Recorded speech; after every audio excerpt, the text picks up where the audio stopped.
Ramai pesakit kencing manis tahu potong gula, maksudnya berhenti minum gula, berhenti minum manis, kurangkan nasi. Tapi ada satu ramai yang terlepas pandang. Walaupun dah tak makan manis, tak minum air bergula, dah kurangkan portion makan nasi, tapi gula dalam darah dia masih lagi tinggi. Jadi apa yang anda mungkin pas pandang adalah pengawet makanan. Pengawet makanan ni ada dua jenis, iaitu secara semula jadi seperti zaman nenek moyang kita dulu. Awet makanan seperti sayuran, udang dalam bentuk garam ataupun gula sebagai pengawet makanan. Contohnya budu, belacan tu semua makanan yang diawet menggunakan garam. Tapi masalahnya zaman sekarang ni ramai pengilang makanan menggunakan pengawet bahan kimia seperti sodium nitrate dan juga potassium sorbate. Pengawet makanan ni biasanya ditulis di bahagian ingredients lah. Biasanya kadang-kadang mereka ada tulis perkataan yang Aziz sebutkan tadi, tapi ada ketika mereka menggunakan nombor rujukan seperti sodium nitrate tu nombor dia adalah E250. Kalau potassium sorbate tu nombornya adalah E202. Masalahnya ada satu kajian sains atas 100,000 orang dan mereka analisa makanan apa yang 100,000 orang ni makan dan kebanyakan mereka mengamalkan makanan berproses lah, makanan yang ada pengawet makanan. Contoh makanan yang ada pengawet makanan, roti, biskut, sosis, nugget, apa lagi, daging burger, daging yang dah lama disembelih, haiwan yang dah lama disembelih, tapi bila kita pegang, tengok dia masih segar lagi, masih merah lagi kan. Macam baru sembelih je, tapi padahal dia dah lama sembelih. Itu petanda ada pengawet makanan di dalamnya.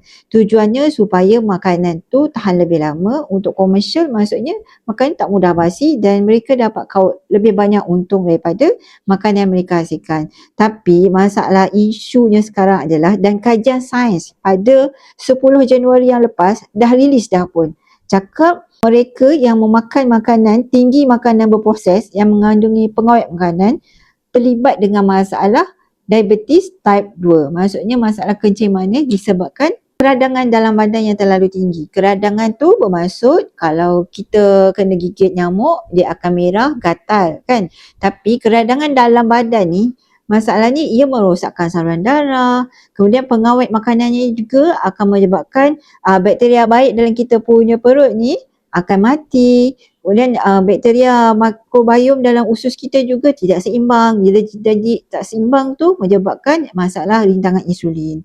Dan bila masalah rintangan insulin, mulalah kencing manis, gula tinggi dalam darah walaupun dah berpantang, walaupun dah makan sihat, tapi mungkin kita terlepas pandang. Mungkin dalam sos tu ada pengawet makanan. Kemudian kita macam-macam lah, kita makan kicap lah, kita makan sosis lah, kita teringin nak makan burger. Tu semua maksudnya pengawet makanan tu sikit. Memang pihak berkuasa benarkan penggunaannya. Tapi bila sikit tu dia makan, portion ni sikit, lama-lama jadi banyak lah. Lama-lama menyebabkan keradangan dalam badan. Aziz selalu jumpa, saya dah kurangkan makan nasi. Saya dah tak makan manis-manis. Saya dah kurang minum air manis. Tapi gula darah tetap tinggi dan menyebabkan doktor naikkan ubat ataupun daripada ubat dah naik kepada insulin. Kalau jadi perkara macam ini, mungkin anda kena cek. Ada tak makanan yang anda makan tu mengandungi pengawet makanan? Jika ada, mungkin itulah puncanya masalah diabetes anda tidak beransur berkurangan. Tapi masalahnya sekarang ni ramai dah termakan kan. Jadinya apa solusinya kalau kita dah termakan dan gula darah kita dah tak terkawal?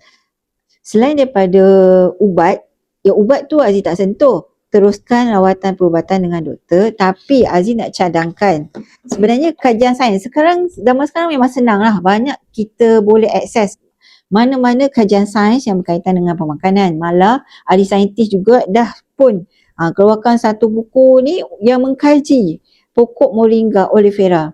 Moringa ni memang dah dikaji sebagai antara makanan tumbuhan daripada sumber tumbuhan yang mengandungi asid amino untuk proses repair, yang mengandungi antioksidan, yang mengandungi bahan-bahan anti-inflamasi untuk mengurangkan masalah keradangan badan yang mungkin kita sebelum ni belum dapat ilmu, belum dapat hidayah, dah termakan dah makanan berproses, mungkin inilah masanya untuk anda tambahkan rutin makan serbuk daun moringa ni bersama makanan anda.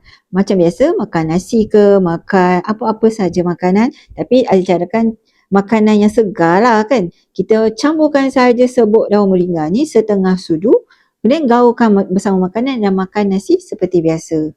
Atau ia juga boleh jadikan sebagai minuman harian sebagai ikhtiar untuk mengurangkan masalah kerandangan dalam badan, untuk ikhtiar mengurangkan masalah gula tinggi dalam darah.